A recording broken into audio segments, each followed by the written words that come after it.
You like that intro, don't you, Jeff? That is ridiculous. That is on fire. Jeez. Yes, indeed.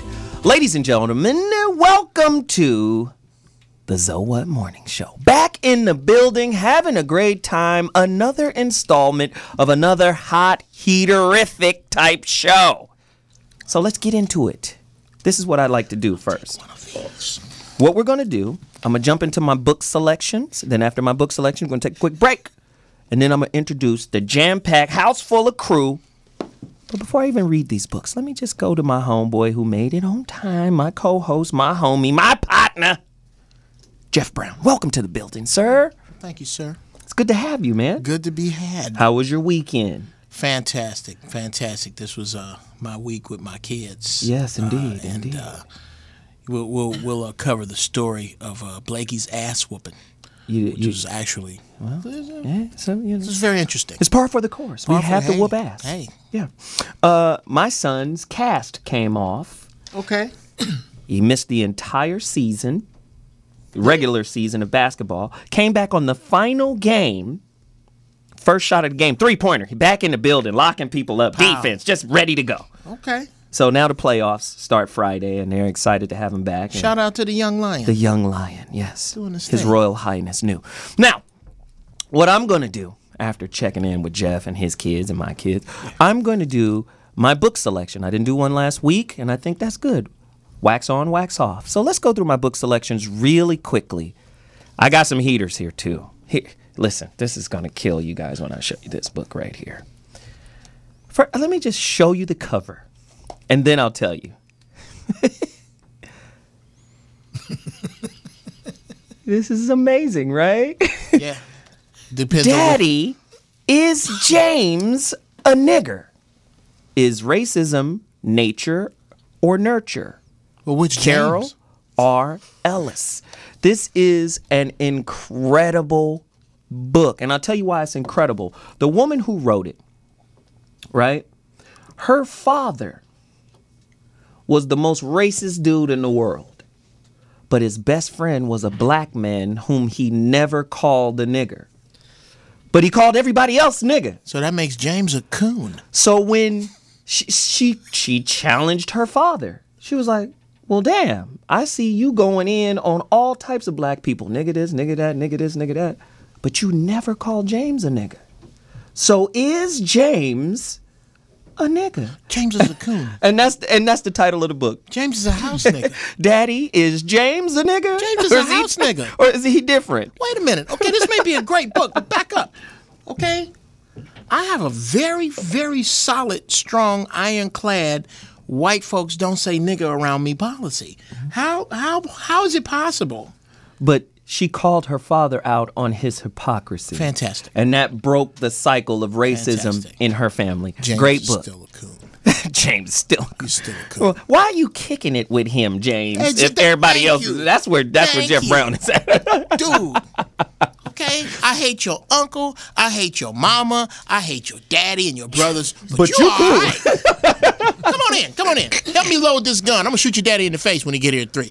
Hey, and I have another great book from a guest who was on one of my shows before, man. And listen, we got a lot of kids out there, especially African-American sisters, man. Young girls, man. You got to understand that HIV, that AIDS is hitting a young demographic. You understand?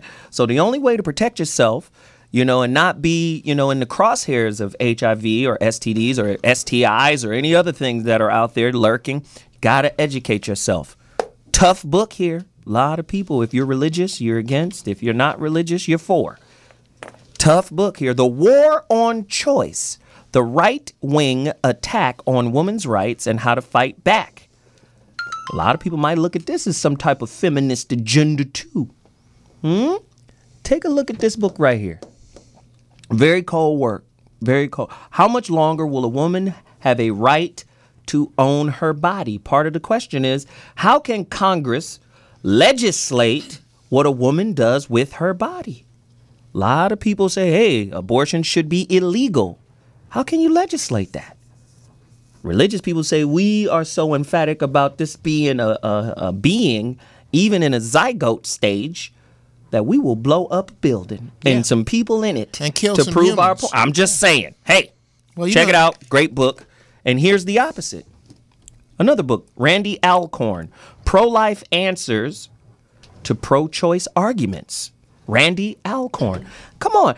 Every argument has a balance, right? Don't just, a lot of times people say, well, I was raised Christian, so that's the only thing that exists. Why don't you read the Quran? Right. See what it says about Jesus and them.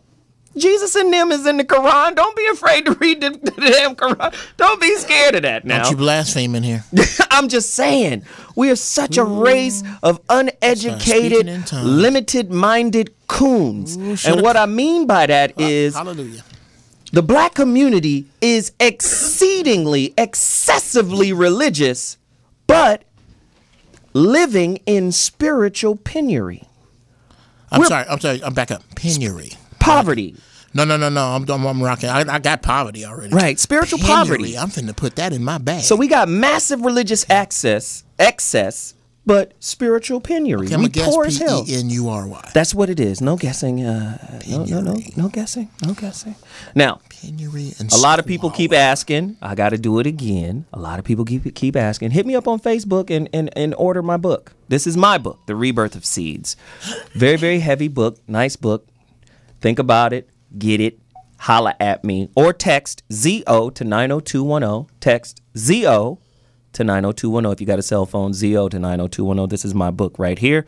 Now, a friend of mine who's running the Pan-African Film Festival, incredible young brother. I'm going to bring him in for this show. I mean, this kid is an educator. He and I are doing work at a high school out here right now where these young kids, five credits behind. Wow. In either junior year going to senior year or senior year trying to get to that stage, to walk across the stage. You got to be kidding. You fail our class, you don't get to become a senior or you don't get to graduate in June. And the school brought us in because you know how they do. Maybe we don't speak their language. Let's bring somebody who's fluent in their language. Yeah. And we come in and give them real life stories, life situations, life skills. Where you should have been in the first place. And then, of course, the school is backing them up on the academic end. All right. We'll help you academically. They're going to help you socially and culturally so you can understand just how on the edge you are right now. So this brother right here, he's a Def Poetry Jam poet. Like I said, he's an educator. He's an author, performance guy. Guy's incredible. His name is Ice Life, and he wrote a book called Pistols and Prayers, a collection of poems, prayers, journal entries, rhymes, and antidotes. He's incredible. Right here, Pistols and Prayers. Go get it. You can get it Amazon. All of these books, Amazon.com, they're all over the place. Barnes and Nobles. Yeah, go find barnesandnoble.com if they're still in existence. I don't know if they are, but maybe they are. Here's another great book. Oh, no. Because we're going to talk about Dorner today, too. So I think it's important that I tell you about this book. This guy was on my show, too. His name is John Potash. He wrote a book called The FBI War on Tupac Shakur and Black Leaders. U.S. Intelligence, Murderous Targeting of Tupac, MLK, Malcolm, Panthers, Hendrix, Marley, Rappers, and this... Man, we're going to wind up in this second book. Woo! When I tell you this is a heavy one, go get it. Listen, this is the only way we're going to liberate ourselves is with knowledge. We got to read everything. The Quran says read from the cradle to the grave. Am I Muslim? No, I just read the Quran. How about that? Read everything from the cradle to the grave. Don't be afraid. White people reading the Quran, don't get it twisted. Exactly. It's all type of white scholars of the Quran. All type of blonde-haired, blue-eyed Muslims. You understand? Why don't you put that in this pile? It's just the stuff I don't understand how smuggling out. I don't understand how there could be blonde-haired and blue-eyed Muslims, though. Why is that? Even though Malcolm had that wonderful, experience and epiphany, but the Quran itself says they're going to be judged at the end, Yamul Akri or Yamul Qiyamah, the day of standing, the day of judgment. They're going to be judged. He said, who? The evil blue-eyed. It says that in the Quran in Arabic. Blue-eyed, the term for blue in Arabic is zurkan. Do you realize So that when one of your eyes is blue? No, my eyes are green, son. Thank you. No, okay, now not the right one. let's move on. When it rained, his right eye is blue. Don't those I done been in prescription here when it tints? rained. I done been in here when it rained and went, what is with one of those eyes? This boy got some prescription tints on. Talking about my eyes is blue. If you don't quit, let me get through my damn book selection. I'm sorry. Jesus. Talking about reading. Anyway, I just, you know, I don't read writing. I can write reading. But I can't read writing. Another great book, A Down-to-Earth Recipe for Living Mindfully, Even When the World Feels Half-Baked. The book is called Laugh, Cry, Eat Some Pie. Deanna Davis, PhD, the author of The Law of Attraction in Action. Great book. She, too, was a guest on this show before. Cry, eat some pie. Absolutely. Sound like 80s hip-hop lyrics. Hysterical, right? Well, she was trying to rhyme, but it didn't work out.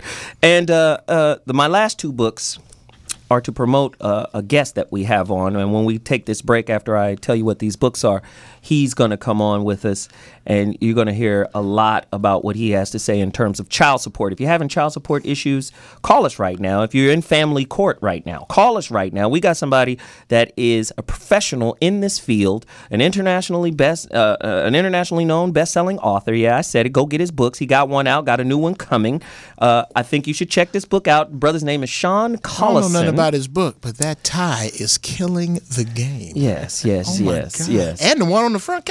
Yeah, he's a cold piece of work. Breaking your house, ain't shit gonna be missing but your ties. Yeah, he's like the real version of Don Lemon. Yeah. Anyway, let's keep it rolling. His book is a national bestseller, How to Win In and Out of Family Court, a practical guide by Sean Collinson, one of America's leading authorities on divorce and family mediation. He's in the building. Go get the book right now. This is going to be cold-blooded. Trust me when I tell you today's show is going to be off the chain. And the last book is not out yet, but will be in a month. The book is called I Want Out. Proven facts, guidelines, and secrets to help you win your case. Divorce, separation, custody, child support. How you fight. How much is that one? How much is that one? How much that one now?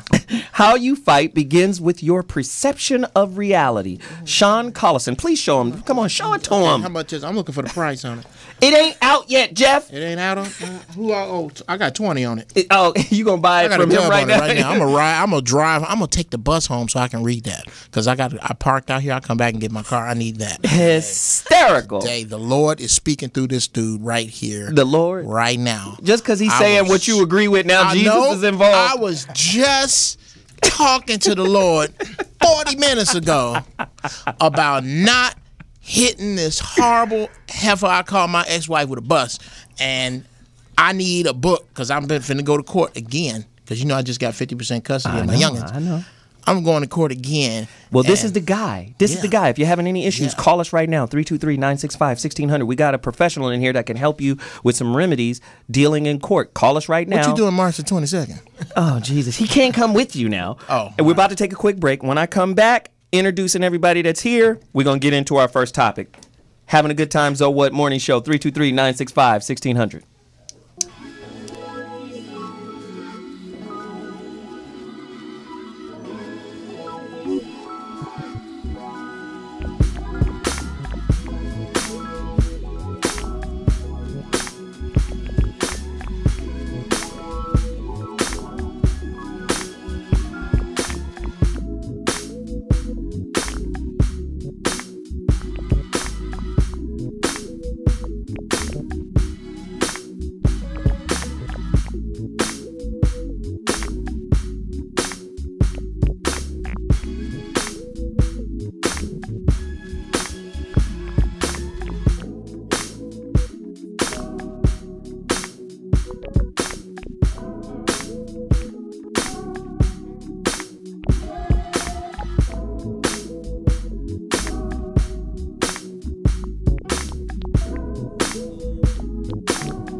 That beat is nuts. Beautiful dark skin thing. That's what got you in child support court right now. Yep. Singing Music about like the that. Music just like that. Music just like that. You caught right on. Pee on up. a stick. It's a boy. I need some Pampers. You ain't shit. Where's my money? That's basically Is that to get down? progression. 323-965-1600. You're listening to the Zo What Morning Show. I'm having a great time right now. We got I'm telling you, we always have a studio packed full of people, full of informative people to help you. And this is what I want to do. Before the break, we told you about this brother, Sean Collinson. He's in the building right now. I'm going to throw it to our intern producer. She's here, Studious Chocolate, known as Chuck Doe. Chuck Doe, could you give us the vitals on who this man is? Yes, so Tim Alexander, he was raised That's in not this guy right here. No, this guy's no. Oh, we're doing Sean. Yeah. Yeah, Sean the guy we Collison. pointed at. You wasn't Sean listening to the Collison. show? When I we was pointing at him. Does that It's happen the to you a lot? discipline gang. Does that happen? Yeah, I know, right? It's a discipline game. Does that happen to you a lot? Well, Like, now they people- know who our second She got a glass mystery at Costco. guest You is. gotta get And I don't have my glasses on, so I can't see. Well, So- wow. That's light skinned dude to your right. Right, okay. Right. They look alike, Zoe and him. John Tangerine. Sorry. Okay, so Sean Collison, he's a mediator and an author who has experience in cases involving complex and simple issues. And he's an author, like you said, of a nationally best-selling book, How to Win in and Out of Court, a practical guide for cases.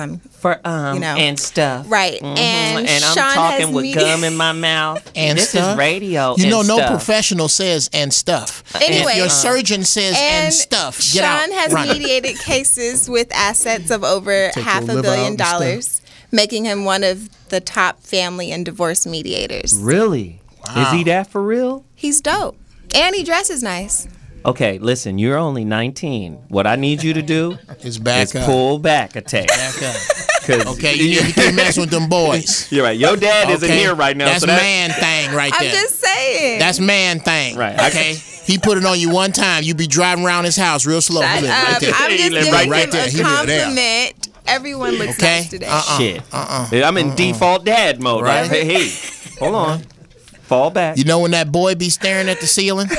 He still be going. He still be going when the boy is staring at the boy staring at the ceiling trying to figure out how to get Sean, his they're 10 speed messing up unlocked. your intro. I'm sorry. I'm just saying. You watch when you talk about no grown ass man. Sorry. He's a grown man. He got cufflinks. Right. Don't know none of them other dudes you know got cufflinks. Right. Okay, They don't got mess- they got bacon collar. Oh my they don't God. have cufflinks. Okay, I trust this brother already. I have a never trust a black man with no mustache policy, and I'm gonna break that today. He don't for trust this cat nobody right from the here. Nation of Islam. I don't know what's going on. Ah, that's hilarious. Sean Collison, welcome to the building. Welcome to the show, man. Thank you. What's up, Jeff? What's up, How you doing, Zoe? brother? Listen, we got a lot of people in trouble out there. A lot of men who don't know their rights. Listen, tell me what you think. I have a friend. She's a lawyer. She has her own practice, and she practices family law. The first thing she said was, if you ever have a child with a woman that you're not married to, Killer. you need to immediately go to court and just start setting up the process of custody and none of that. We good right now. She said, No. when you good, right. that's when you go to the court, Right. because it could turn bad tomorrow and now you out. Right. Talk to us, man. What Well, you should don't we have do? you don't have rights. I mean, your question is right. Being the child's father, there's no presumption. The presumption only goes with if you're married. And I'll take you to a case. Mm-hmm. Kim Kardashian, Kanye, and Chris. Mm-hmm. The problem that they thought, the court right now, in the eyes of the court, the presumption is that the child belongs to the husband. But Humphreys is like, man, I ain't seen her. Right. Wow. There's no, so Kanye is not married to Kim, but she's pregnant by Kanye. If there was any contesting by Kanye, if it wasn't Kim, then Humphreys would end up sort of in the picture. But in this case, Kim is saying that's the father. Kanye is not contesting it. But at some point, Kanye will have to establish paternity. So Kanye, if he was thinking clearly, should take his ass to court this evening. Well, you have to wait till the baby is here. But at some point, Kanye is going to have to establish a parental relationship. You have no rights. as a sperm donor. So in a side bizarro universe kind of way, could Chris Humphries, if they don't get a divorce and Kanye and them don't get married, could Chris be on the hook for child support at some weird way? Well, I'm thinking if anyone's going to show up first, it's going to be Chris. He might not make the layup correctly, but he going to go to court. Yes. And he's going to explain to the court that I'm not the father. At that point, if they gave him a DNA, but Kanye's not contesting the parentage. So Kanye is going to want to establish, that he is the father of the Kardashian. So that's a messed up situation all the way around. What are the 3 things that most men do that gets themselves in trouble with regards to family court? Well, number 1 is they believe on everyone is on the he said, she said rule. Mm-hmm. So usually when you get to court, one thing that we hear people tell the judge all the time is, well, she said, or then she'll go, he said. So it becomes on this he said rule. Don't go by any he said, she said rules. Mm-hmm. Number 1, handle your business. Get to court, take care of it. If you're a parent, if you're the father, man stands for manage. Get to court and manage your situation. He's all right. Number 2, make sure that when it comes to taking that responsibility, that you're ready to take on that responsibility. It's as simple as that. Mm-hmm. You don't get a choice. God has entrusted you to that child. So either way, whether you're married or not, you're going to need an agreement. You're going to need an agreement. I mean, first of all, I always believe as a mediator that we should work out an agreement that both of us can live with. Now, the emphasis is on the word both. Mm-hmm. If only one of us is buying an agreement, that was not a good mediation. In my world, when we mediate an agreement, if both parties leave pissed off, then I've done a great job. Good thing I get my money up front. Talk to us about the culture in court that deals with lawyers who are out for winning and losing. They advocate for their client, and they're not necessarily looking for a win-win situation. So sometimes the term family court, can it could, to me, bring on some kind of anxiety and fear because, the court system and the culture of court is about winning and losing. So talk to us about the difference between a lawyer and a mediator and the different objectives they go in with. Okay, the difference between a lawyer and a mediator is that when you hire an attorney, you hire an advocate. You hire someone to go and say and portray whatever your thought or theories are. So if you tell the lawyer exactly your version of the story, the lawyer doesn't take a subjective outlook at anyone else's story. The lawyer just says, hey, Zoe said on Thursday he was there on time. There's nothing to the contrary. A mediator, on the other hand, is going to weigh all of the elements. You're going to be heard. The other party's going to be heard. Win-win. Right. The win-win concept is a little thrown off because what should happen ultimately is no one is going to win. Anytime you're in that situation, no one is really going to prevail. But it sounds to me like the mediator is the lesser of 2 evils. It's like, do you want half your ass taken or do you want both butt cheeks ripped off? Right. That's a good point. I'm going to give you. It sounds like that's what it sounds like to me. Mediation. When people go to mediation, the only people you hear that go to mediation. Remember when Tiger Woods got in trouble? And they were $500 million. It's going to be $20 million. She gets this, she gets that. Tiger and his counsel went straight to mediation in Florida. About a week later, Tiger was on the news giving the apology. You never, ever really knew how much money he paid. Why? Because he went to mediation. Everything in mediation is confidential, unlike when you go to family court. I don't know why they named it family court. That's what I'm saying. Because there's nothing family about it. That's what I'm saying. So it's when us you get against in there, them. right? When you get in there tripping, it's me versus you. It doesn't say Barbara family and John family court. No, it is. A versus B. It's a versus. And in a lot of ways, when those kids are a certain age, correct? Right. Even the kids get a lawyer. Well, when the parties can't agree and they get into the court thing, there could be a custody evaluation. Worse so, there could end up being minors counsel appointed for the children when the court no longer believes that the parties are credible. Right. So the interest of the children have to be defended. So they're going to bring in a lawyer to do that, and that's called minors counsel. Now I can just tell you, when you end up in that boat, man, that's the Titanic. I don't know once you hit that iceberg if you're going to sustain what's going to happen to you. Right. So the mediator is the person you want to get to, work out a deal. These kids are going to be in your life for the rest of your life. They're entrusted to you. You want to do right by the kids. I haven't met a parent yet that said, look, man, I don't want to do right by the kids. The mama, I don't want to do right by no one. You probably met them. They just haven't articulated that to you. Well, the only reason I would beg to differ is because parents are parents and they love them kids. Are you trying to tell me there ain't no parents out there that are using those kids as a pawn? Now that's too different. Now you just did a co-mingle. I just wanted to flip it all the way back around. You did a co-mingle. Yeah. Now I'm gonna say some parents do not have the kids' best interest at heart. That's what you're saying. That's what I'm saying. And that goes for both genders. Right. No one is getting immunity. Some parents got shit floating in it. That's what it is, okay? It ain't that I don't love you. You think Ike didn't love Tina? He did. He just had a sharp left hook come with his love. That's some of these, these heifers love the kids, but they hate him more. I love you, but not as much as I hate that some bitch right there. I'm just saying, did some of my shit leak out? It did. That's all right. This is why we love you. I'm just saying. Let it come out. This is what I found. Can I talk about it? Because I'm fresh on this. Yeah, he just got his kid. In my opinion, when you go to court, it's like the judge. Both of you want what's good for your kid. Both of you, but basically want your version of what's good. Right. The difference is she wants your mortal soul. Now, what you have to find? I'm gonna make him pay. Yes. Don't act like that ain't there, Sean. The court goes like this, ma'am. To get what you want, you solve this 50-piece jigsaw puzzle.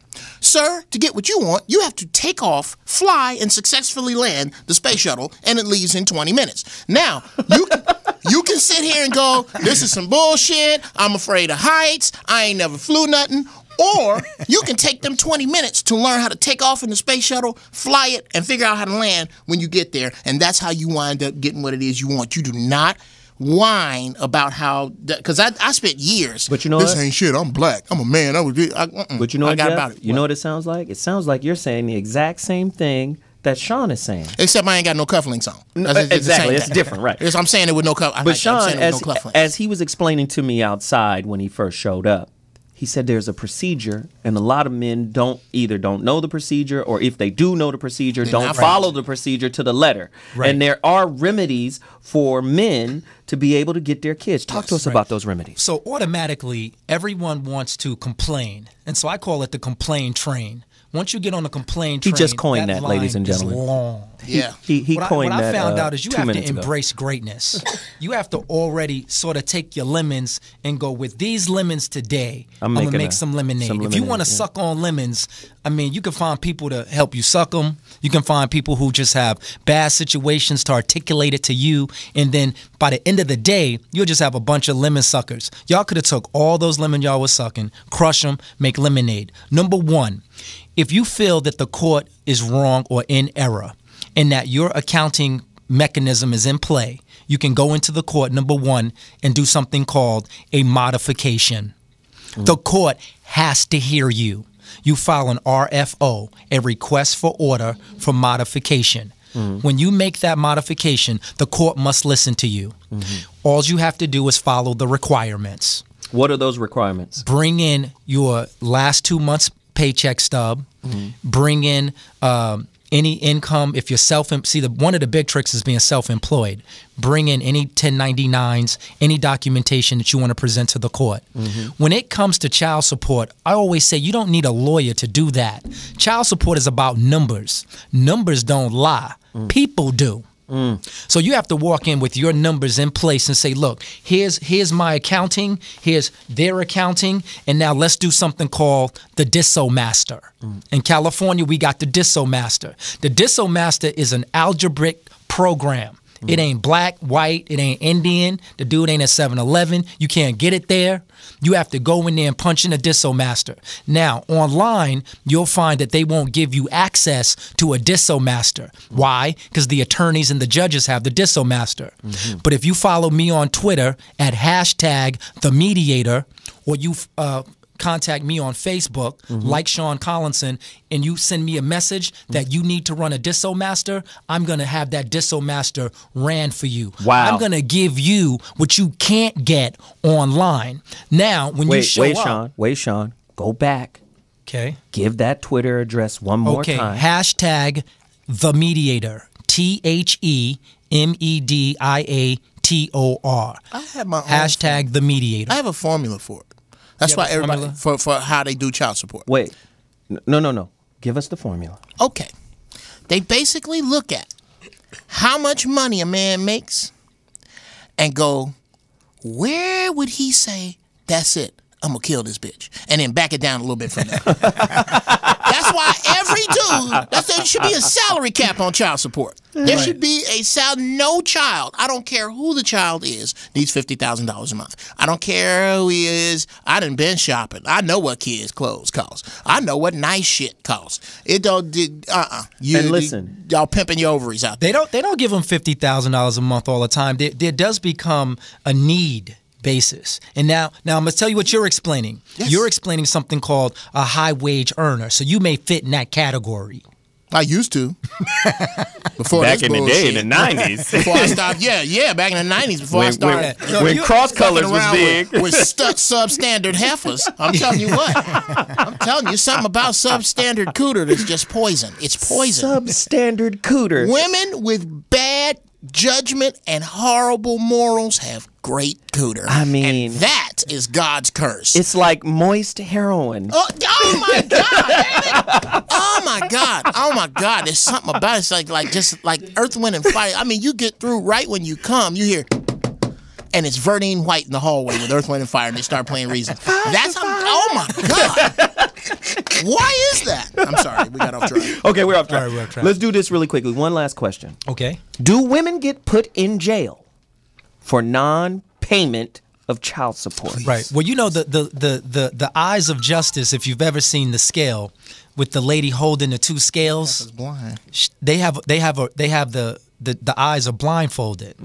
So when you come into court, and you always have to remember that the court doesn't have a gender bias. Courts are based on evidence, but where we miss it, I'm gonna tell you where we miss it. Come on now, Sean. Don't come in here with that bullshit now. I'm gonna tell you where we miss it. I hope so now. Because what happens is we commingle our emotions with evidence. True. And we believe that how we feel has some substance with what's going on. Listen, so when you get in front of the judge with your emotions, Reverend Collison right here. You should run after Obama. Your emotions are never gonna help you. That's why when I say when you go to Facebook and you say, Sean, I need some help. Here's what's going down. I'm going to just really quick assess the situation and bring clarity. So you're going to give me your Facebook page too? Oh, absolutely. Right, it's just Sean Collinson, The Mediator. On Facebook? On Facebook. And then on Collinson, Twitter? And on Twitter, it's #The Mediator. All right. And then, now look, on the new book that's out, I Want Out. Every chapter, I did something different this time. I did a Robert Kiyosaki. Every chapter, we have an audio book. Now, excuse me. Robert Kiyosaki? Yeah, no. Some of our viewers are not hip to Rich Dad Poor Dad. So okay, break down Rich Dad Poor Dad. But I did a move that was beyond what everyone was doing this time. Instead of just selling the audio book, I took every chapter and made it available. So when we're talking about child support, you can for $9 you can just download child support, and then I'm going to run down the psychology to give you the results you're looking for. A lot of times, we're floating around looking for information, and we're coupling it with our emotions. Your emotions cannot drive your case. Well, I agree with that, Sean, but there's way too much empirical data out there that speaks of a judicial gender bias. Gender bias. And you know good and well, men who work get charged more for child support than women who work. Men who don't pay child support get put damn near on America's Most Wanted. driver's license get cut off. The Right. whole Passport. all that. Jermaine Jackson was stranded outside of the United States because he owed $90,000. Hey, mom, Right. we gonna have to dip into Michael's estate So I to can come get me back home. Well, they ain't doing that to women now. Come you're on, right. man. Now, so you're right, and I can tell you the default is that the man pays. That's the default. But that default, sort of like feminism, women's rights, we're getting further and further from the default. In my mediation cases, a lot of times, now let's don't shorthand it because women are the breadwinners. They're the ones that's bringing home the bacon. And in my caseload, currently, right now, I have 4 stay-at-home dads. So Right. the argument that you're making, the stay-at-home dad has the same argument that woman used to have. So now when he goes into court, he wants to know, can I get half of her retirement? She works, she makes $190,000 a year. I've been taking care of the kids. I got her on the dash cam from my private investigator, said she was in Memphis at a conference. She was in Memphis with her boyfriend. I got him at the bar. She talking about she had just went to bed. She in the hallway on the phone. So the tables, we're away from that preset in the mind. Men are just no longer running in, oh, poor me, poor me. It's always going to come down to what is your evidence. So If it wasn't for sometimes- evidence, OJ would have been locked up for killing those people. He Right. wouldn't be locked up for selling the Heisman. Right. No, I agree He got with that. caught in default. Your publicist has just brought something to my attention. Okay. You are on Twitter at the Mediator, not hashtag. It's at Oh, at the the Mediator. Mediator. What is it? She said do both. can do It's both. at the Mediator. The Mediator. Right. At the Mediator. At the Mediator. This dude right here is a cold piece of work. We really appreciate having him on the damn show. We need to get some bio on He's this off. cat. Hey, she just read his bio. No, I'm talking about from him. He didn't just wake up one morning and go, you know what? Well, he Right. bought you this book. Right. Merry Christmas. But He I'll give gave you this some Oh, book. I already got this one. I got this one. Yeah, I want that one. Hey, I really want I'll you give guys. you some bios, though. I really give want some you bios. guys. Yeah, Just so they please know. do that. Yeah. I'm a family law mediator. Went to law school, and then I transitioned into firm mediation. I'm from Brooklyn. Odds What were a against shock. me. My mother had me at 14. My dad got shot in the head a week later. Came out of Brooklyn. I heard the East. I heard the Right. East. I know, Indian. right? That's what I'm saying. He goes, let me let you know I'm from New York, as if you He didn't from know BK already. in the As if I building, didn't sound like LL's cousin. right off of Bushwick Ave. Right, Flatbush, fool. Man, so it was rough coming up, but then I just realized eventually, getting in trouble and just really being a knucklehead, like, what is it gonna do? So I believe that, like, the anointing is like why I'm sitting here today, and I appreciate being on your show. I'm grateful. Thank you guys. we're You're grateful, bro. hilarious. Grateful, bro. And now I think that I'm coming back to be of service. Yes. So everything that's happening to me is because God doesn't bless us for us. Right. He blesses Wow. us for others. Right. That's right. So when I come in to be a contribution, I'm going to make a positive contribution. So when I say go to at the Mediator or follow me on Facebook, I'm not just telling you that to get more likes because I only got 13. Hey, giving remedies. I'm telling you that so I can give you assistance and be there for you. Everyone pays it forward. Right. No matter how we cut it, Right. we pay it forward. So I may be that person that's in the gap for you. Right. And you know what's so amazing? Me and my daughter, we're watching a movie last night. And, daddy-daughter time is really The best, ain't it? awesome. It's the best. I love going to the games and checking out my son play. And, he does his thing. But when I kick it with my daughter, it's a whole nother kind of get down. Daddy keeps him off the pole. It's funny how she does it. She's like, okay, I'm going to get, you want hot Cheetos? Okay, I got the hot Cheetos. Do you want a juice box? No, I don't want a juice box, babe. Water? She's making sure everything is in place. Yeah. Put it on pause. I'll be out in a second. And guess what else? Guess what else is on pause? What? Everything else in the universe but me and my father. Do you understand that? Oh yeah. So- I got a 9-year-old baby. So That's we my sitting there, boo-boo. we're watching this movie called Impossible Oh yeah. about the tsunami. I got the advanced copy Right? of that. That's what's up. Incredible movie. But even when those people whose family was ripped apart by the tsunami, after they were able to just, let me get my balance and come back to, okay, we still here. I know the other side of our family is missing, but you and I, mom family. and dad, or mom and son, we still here. Let's help others. Yep. So I was telling my daughter, I said, in Hinduism, there's a word called seva. It means service. And part of the Hindu and Buddhist and Taoist religion is everything is God. So you must be in service to everything, because serving others is a part of worship. It's the only way. And what people don't realize is we live in such a mercenary kind of society. Like I said, you're not a gold digger, you're a goal digger. Wow. And what happens is, in a capitalist society, it gives you a mercenary kind of mentality. This is why a mediator is better than a lawyer in family court. Absolutely. You see what I'm saying? Because a mediator can help keep the elasticity in that family together. So we're going to stretch, but we not going to snap. A lawyer might snap the whole situation because he's only out for his client. So well, he's out for his agenda, which is the money. Exactly. Right. Lawyers in it for the money. I say, I'm not going to hit them hard, but lawyers sometimes can come off at best as a used car salesman.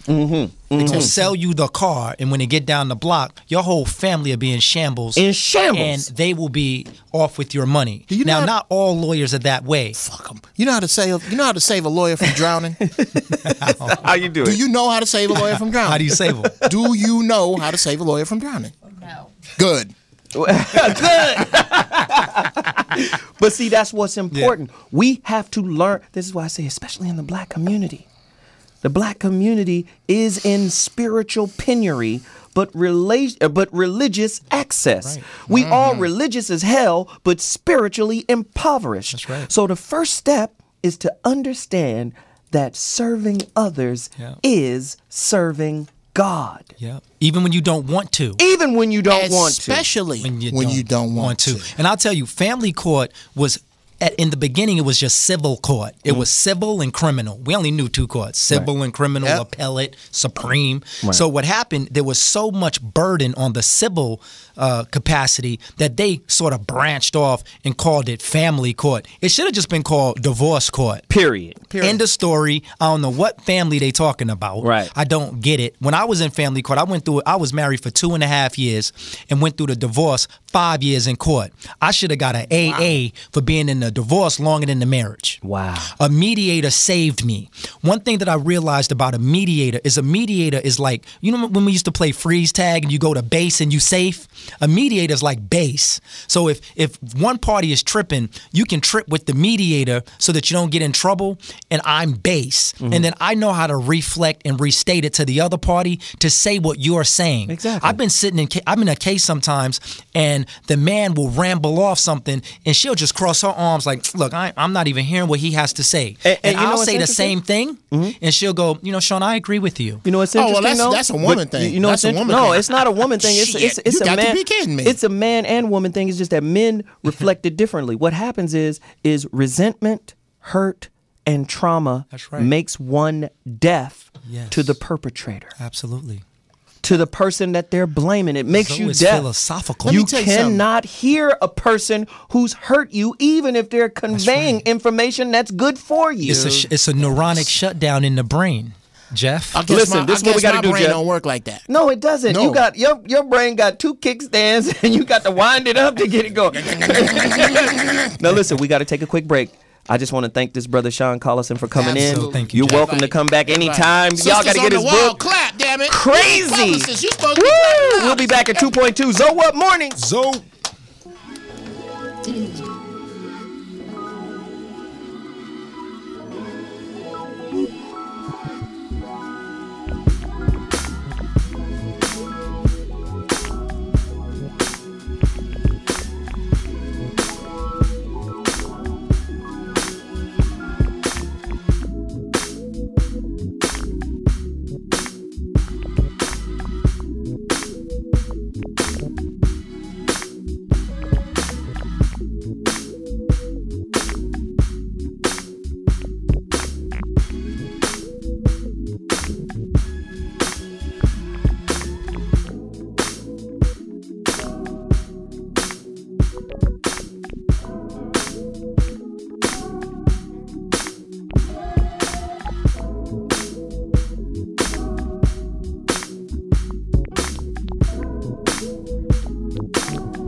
Ladies and gentlemen, if you're just tuning in, you know what it is. It's the So What Morning Show. Turn that track down. I'm so sorry we don't have Dr. Mark Goulston, but he'll be back. You know how we do, but you do have 2/3 of the crew. That's me, the philosopher, Zoe Williams, and Geoff Brown in the building. What's up, baby? The dude is running a streak. What we're going to do is move on to... He's running a streak because he's every show this year. Can I explain something? Has been here on time before show started. Yeah, go ahead. Okay. I had an epiphany about time. I know Tiffany. No. First off, you stupid. First off, what has screwed me over for years is the concept of early. There's no such thing as early. There's on time and there's late. You lie. That's it. That.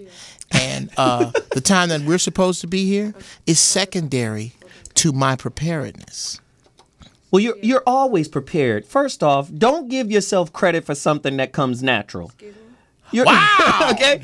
That's dope. Don't give yourself credit for something that comes right, because you're natural. always prepared because, I mean, I got waves. Shut up, nigga. Your mama's half Indian. Right. It has nothing to do with you. You're always prepared. So, give yourself time. Give yourself credit for something you work at. You don't have to work at being prepared, okay? Now, enough of you.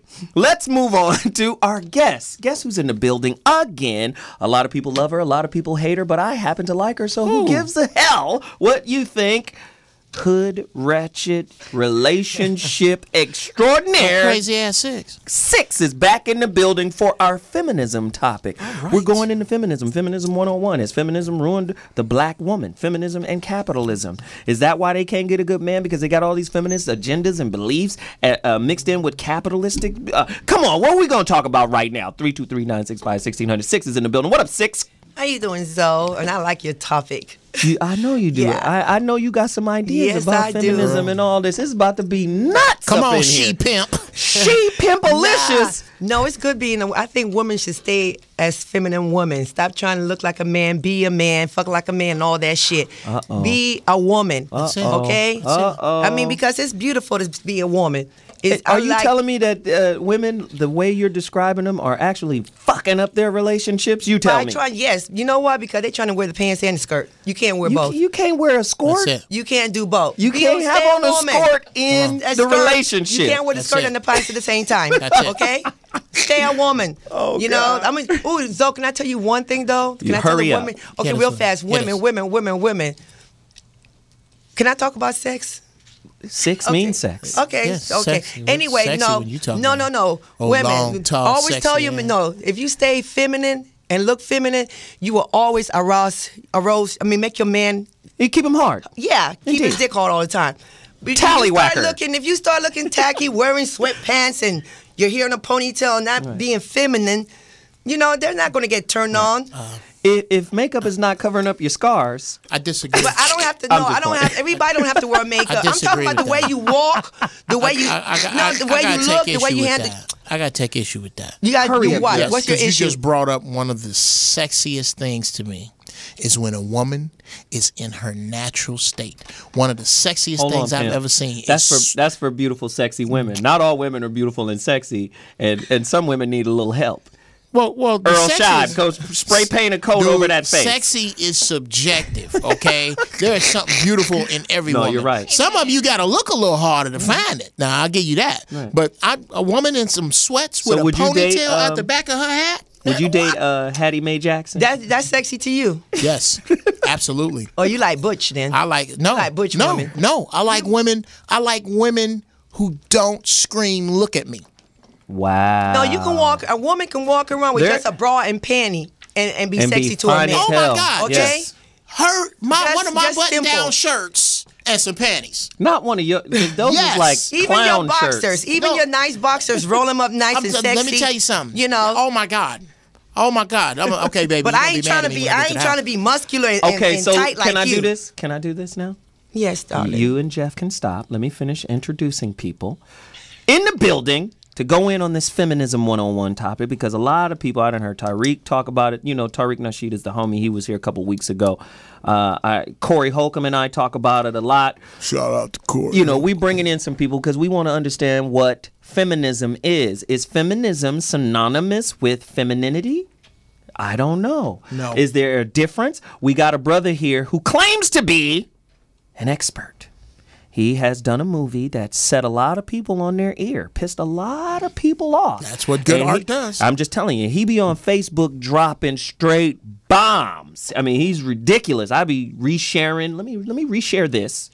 See what kind of argument and fight I start on my page. He's awesome. He's been on my show before. Brother, director, Tim Alexander. And what did you direct? Could you show us a picture of that really quickly? Hey, how are you? Well, I did this film, Diary of a Tired Black Man. Wow. I'm sure by now that some of you have seen this. This is, it was black man's turn to exhale. We've been Mediator and Oprah and Essence magazine, and we never answered and said, look, some of that's y'all. We ain't mad at you, but we get kind of tired. Right, we tired of y'all punk asses too, right? And I did another one. Some of this, y'all. If that wasn't enough for you, I came back with The Mother's Love. Now, that sounds kind of tame, but watch it. It's going to be a little different than you expect. A mother's love could also be his heart. Poisonous milk. Oh, it his heart. I'm gonna tell you something. Wow. Okay, let me bring in my next guest. Y'all know her. LifeOnSprings.com. According to Dr. Mark Goulston, author of Just Listen and Real Influence, this woman is considered, in his high estimation, to be the next incarnation of Oprah Winfrey. It's none other than beautiful, chocolatey goodness. Kibibi Springs in the building. What up, Kibibi? Hello, thanks for having me back. And Kibibi is she's on edge. I ain't never seen her on edge like this. I'm ready for this goddamn conversation. Lord, I want to know what, I want to see what y'all got to say about, okay, well, damn, you going to have your day in court. Just Lord with her little red pants on. Yeah, she's beautiful. Sure is good to look at. I don't give a damn what she got to say, to be honest with you. And on the phone, we have another guest. Author of Expose the Naked Truth About Women. This is a very controversial book. Her name is Miss Jimmy. She reached out to me on Twitter. Hold on, let me bring you in, Jimmy. Let me bring you in and turn off your phone, Geoff Brown. No, that ain't me. I thought that's my wife's ring. Dun dun dun dun dun. Because my chick bad. My wife's so fine. Sometimes I feel like I ought to pay her. But she is. My wife is bad. So again, today's topic, we're going to cover feminism. And I'm going to go to my good friend, Tim Alexander first. Miss Jimmy is online. We're going to come to you with questions. And call in, 323-965-1600. Let's talk about feminism, because a lot of our relationship issues hinges on our understanding of feminism. Its fight to not necessarily overthrow the patriarchy, but to find some kind of equanimity, some type of equality in it. So apparently women are looking for equal rights, gender rights, the whole 9 yards, and the oppressive iron will of the man refuses to let women do certain things. Is that what it is? Somebody call us right now at 323-965-1600. Get in the kitchen and make me some eggs. At once. Okay, baby. I wonder if some women want that, as opposed to the independent, to the left type broad. I can do this without you. And a lot of times in feminism, do they not? Because this is some of the misnomers about feminism, that feminism is anti-father. Feminism is anti-man. You have the concept and the idea of the disposable man. It's not the to the left song. Like, nigga, you ain't shit. I can get another one. I could get another one. Well, here's why I hate that song. Okay. Why? She is saying to the left, all your stuff in a box to the left. Because she paid for it. Well, why? Here's her problem. She said another one coming. Another one coming. So wait. You gonna get another dude on the way over here. He's on his way. That all his shit fits in a box, and you gonna let him drive your Jag? Maybe, just maybe, you got some choice issues. Great point. Why are you dating dudes? Why are you dating dudes that all their shit fit in the box in the left? And the lyric is, there's another one. He's another one of you. I got another dude on the way that's going to drive around in my Jag and cheat on me. He'll be here in 20 minutes. Right, your dumbass about to have the same experience. So let's just do this. Let's just do this. Has access to high-end education, capitalism, and elements of the feminist agenda turned some women, as it pertains to relationships, into ruthless goal diggers. Not gold, but gold diggers. Because, listen, I always say this, and Tim, I want you to chime in first.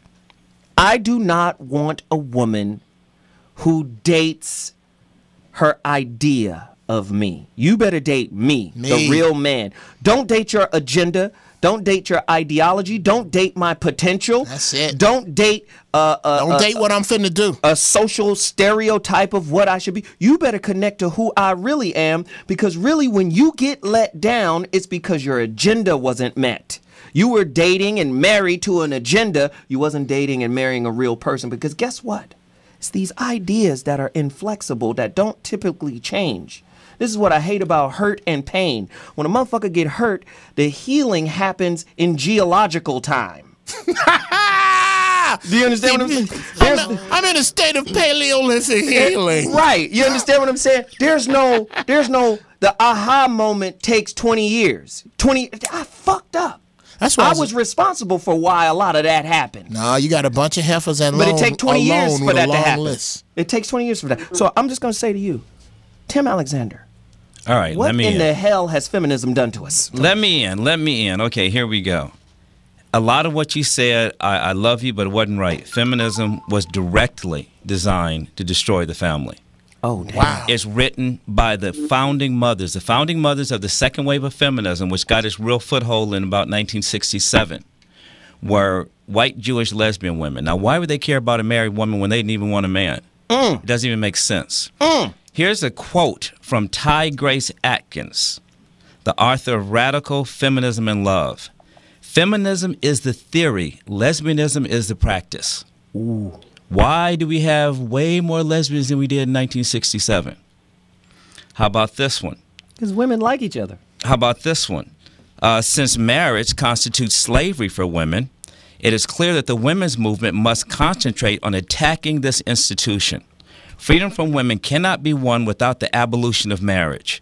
From Sheila Cronin, the leader of the feminist organization Now. I have pages of quotes directly from the founding mothers of the movement. They absolutely went in to destroy men and marriage. They are college professors. How did they go in to destroy? I'm telling you, they're college professors. They taught in university to your kids while you paid high tuitions. They have feminist studies, women's studies, every kind of studies. You cannot find heterosexual male studies. And so they've indoctrinated. They're in the media. They're writers, producers, directors, they're attorneys, they're judges, they're lawyers, they're politicians. They entrench themselves in all the positions of influence. And even for women who do not consider themselves feminists whatsoever, their agenda has trickled down and matriculated throughout the entire society. And the way they did it is they had an accompanied sexual revolution with their feminism movement. Men went for stuff they never would have went for because they were getting laid. Most men's first sexual experience back when I was a child was with a prostitute, because women just didn't give it up unless you married them. I'm born in 1959.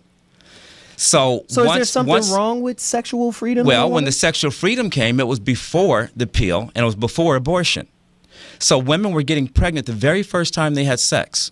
And this was the first time in history that women were getting pregnant more out of sex than out of marriage. And it tilted the whole balance of society, and they knew that would happen. They knew that would happen. But is that necessarily a bad thing? Go deep. It is a very bad thing. If a man just wanted booty and you gave him a baby, he got the wrong B. Thank you, because there was a professional transaction for that. So now he got a baby, and he only wanted booty.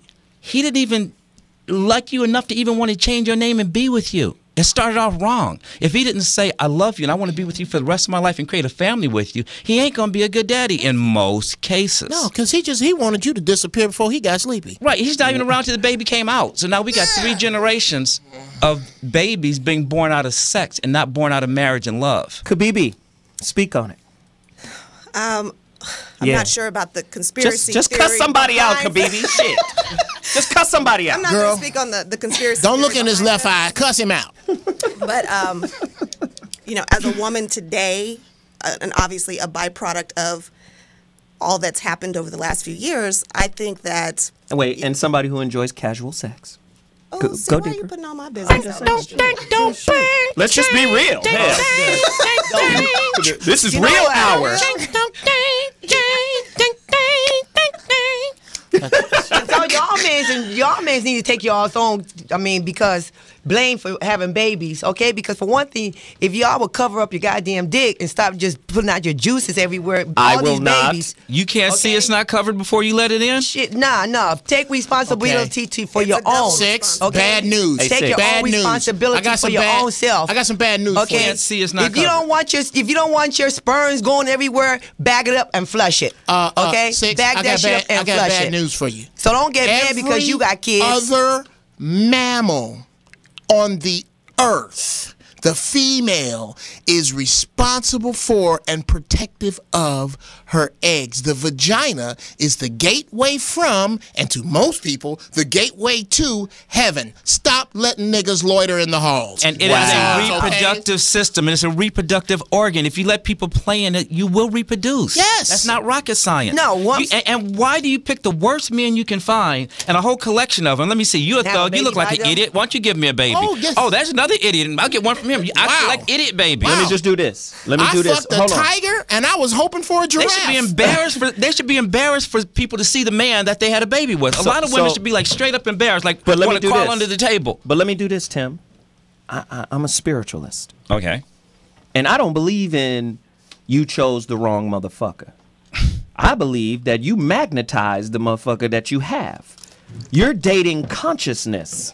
Okay, you're not. Man, Hub, there is that was necessary in that because one. because for me, women use the I dated the not just women, people use I dated the wrong person as an scapegoat for taking responsibility for who you have in front of you right now. Preach, brother. I believe that you date consciousness, and if you happen to think that you're above the person you brought into your life, that gives you the scapegoat for living a life that is not accountable for what happens to you. Kibibi Springs, go deeper.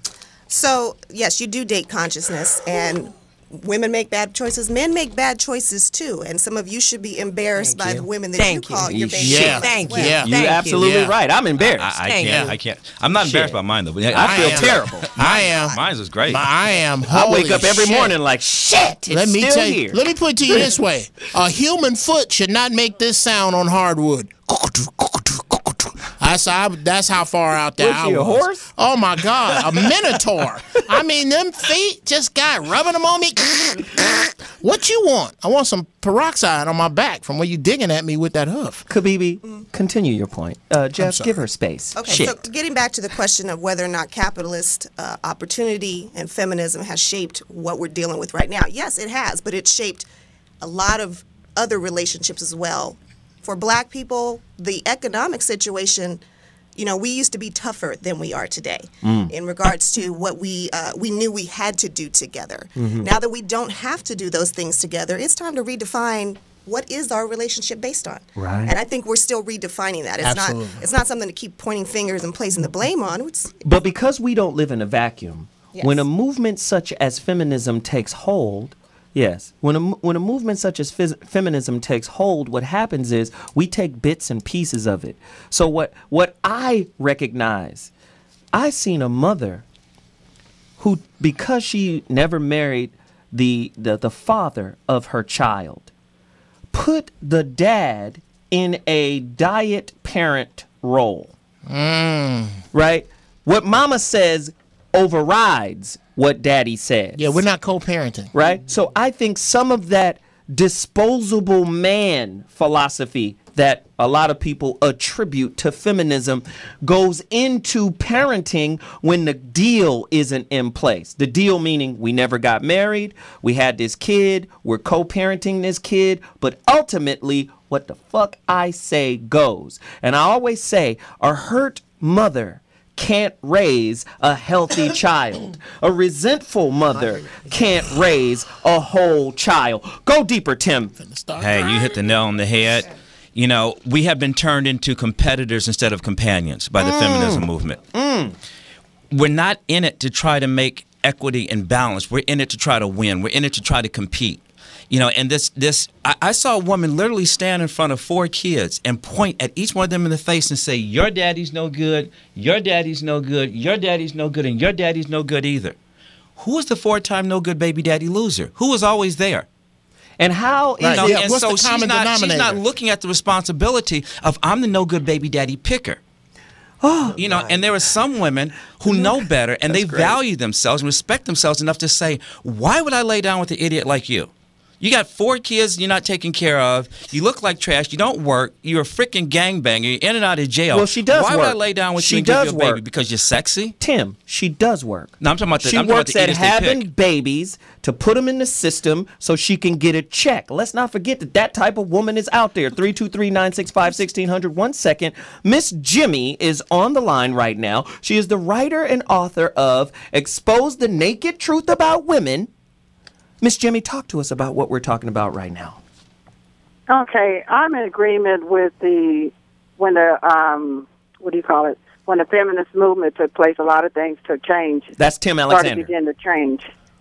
I have to go back to the beginning of time because that's when everything comes from a beginning. In the beginning of the time, Eve left Adam.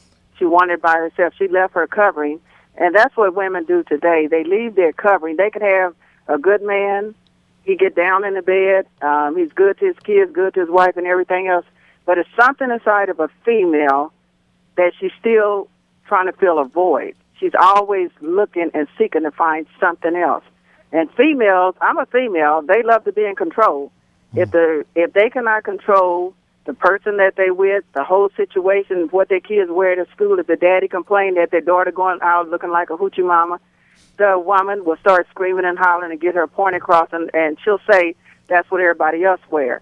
And that's why I believe a lot of kids are in the situations that they're in, because a lot of women have pushed the daddies out of their kids' lives. And the thing about it is, like you said, they chose him. They allowed this man to be the daddy of their children. They chose him, and now you don't want him to be a part of the life. And what they do is push them away, then they turn the kids away from their daddies. I've seen this over and over. I worked in the L.A. County for 30 years. I've seen so many women having affairs with so many men. They have more affairs than men do, twice as much, and that's in my book. Wow. I explain about the beginning of the time is because everything has a beginning. Mm-hmm. So women, from that seed of Eve, it continues to flow. We have not gotten any better. Right now, we have every book. With some of them, it's crazy. Like a woman cannot think like a man. That's impossible. You can act like him, act like the man that sleep, but you'll be considered a whore and everything else. That's because of how we label the women. Thank you. Just hold on 1 second. We got other callers coming in. Geoff Brown wanted to make a statement, and then Tim. Something said, something you said, sister. I think I agree with the spirit, but there's a few syntax errors in it for me. One, and this is something I'm going through. When you say that a woman has pushed a man out of the children's lives, a lot of men have to get away from the natural urge to love their children through the mother. You got to love your children around the mother, and no woman pushes as hard as I do. And you have to get to this place. And like Brother Collison was on when he was talking about the rights that you have or the ways that you should move in a particular system, you have to lay that template over your relationship with this woman for whatever reason.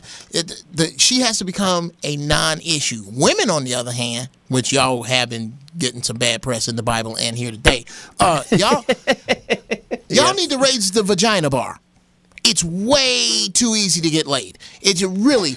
I'm not saying that everything. I'm not saying that everything is wrong is women's fault, but y'all could change it tomorrow. I had that no pussy for you list. This would be a great day to run it down, but just a couple are off. Okay, sisters, do you want to change life in 5 years? Stop fucking dudes that sag. Just right there. Just go, dude, if I can see your drawers, you won't see mine. If you start right there in 90 days, niggas will stop sagging. It's very simple. And you know, I like to take it to another level. Unless I'm not talking about gay dudes. I'm talking about dudes. Okay, all guys like warm holes. We know that. And let me add on to what you're saying, Geoff. I got a 16-year-old boy.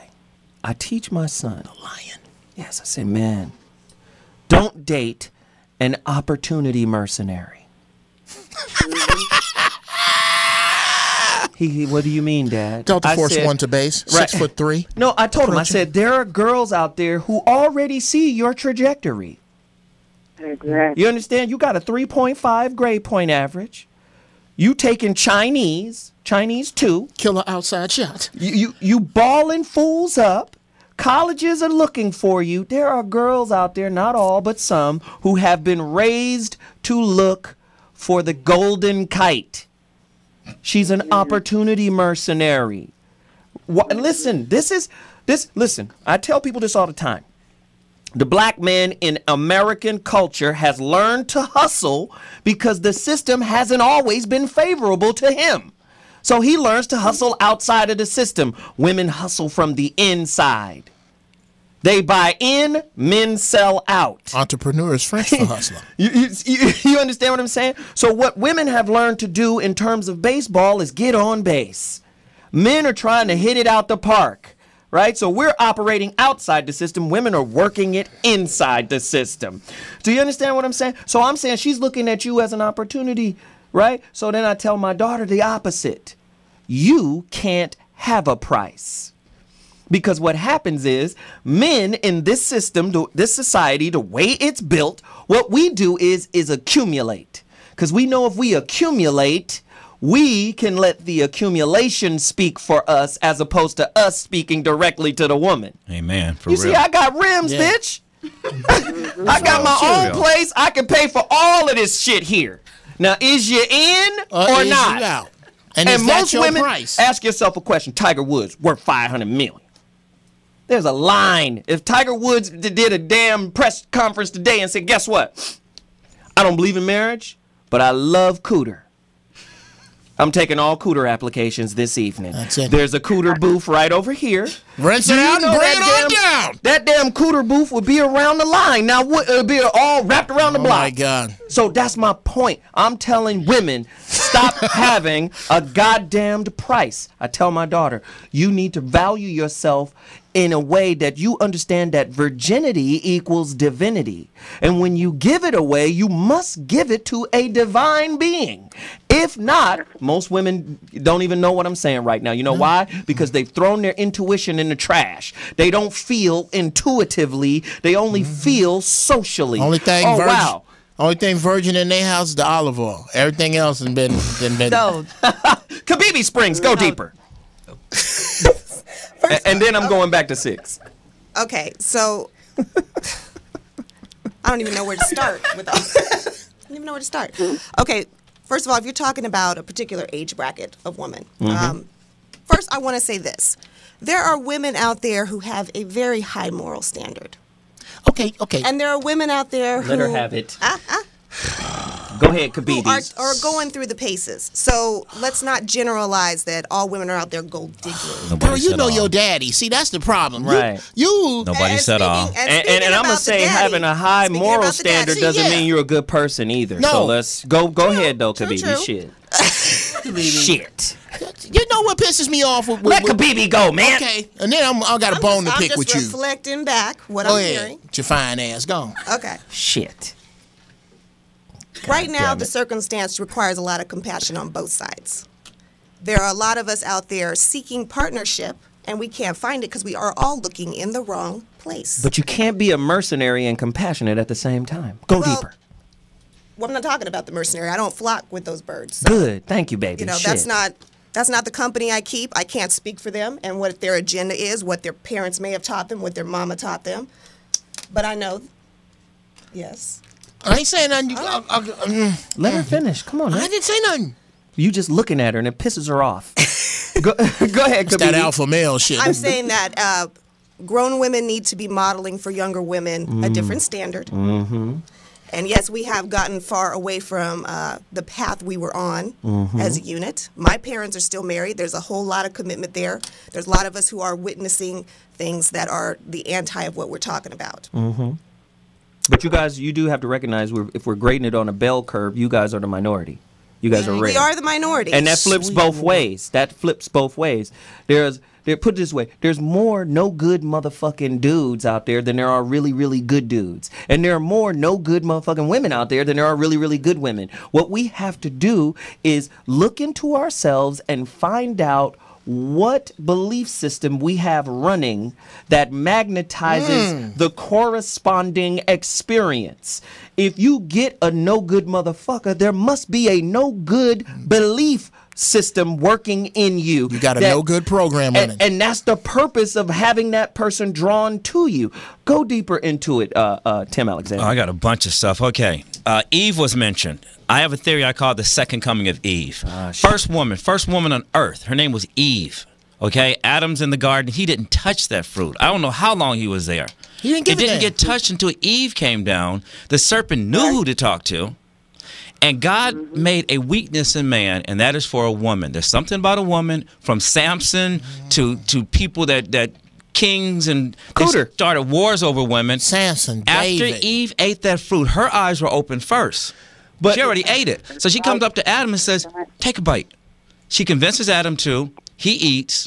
The second coming of Eve, the reason Eve ate was she was told by the serpent, you can be as God. Your eyes will be open.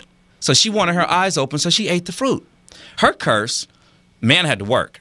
You know, her curse was ensuring you're going to bear pain. Your desires shall be unto your husband, and he shall rule over thee. They didn't like that. So all these years, they're playing out the role that God put them in with the curse. In 1967, they're going to pop up and say, wait a minute. I got to do this to you. You got to do this to me? I got to do this to you. You can't even let me finish? I'm going to let you finish, but Lord have mercy, from the free throw line I come. Go ahead. All right. So 1967, they say, I'm not going to accept the fact that God put my husband in a position over me. I'm going to free myself. So the second coming of Eve was the feminism fruit. If you take this feminism fruit and bite this, you can be as the man. You don't have to any longer respect the fact that God cursed womankind to a certain position. Let me do this, because I can't tolerate. You can't tolerate? Go for the it. chicanery that's being. Go for it. I can't do it. I'm a Bible thumping, Bible believing, Holy Ghost filled. That's a whole nother This is what I'm gonna do. You're about to get in trouble fucking with me up here. Can I get a piece of that bone when you're done? This please? is what I'm gonna do. Get a piece. Get a piece. I got lots. All right. I'm gonna take the same story and flip it around. Flip it. The reason the woman was punished in Genesis chapter 3, all right, is because the woman was above the man, not the other way around. If you speak the original language of the Bible, Genesis in particular was written in Aramaic. Adam was both of their names. Adama, they called them both, of the ground. That's what Adama means. The nigga's real name in Genesis chapter 3 was Zakar. It means remember.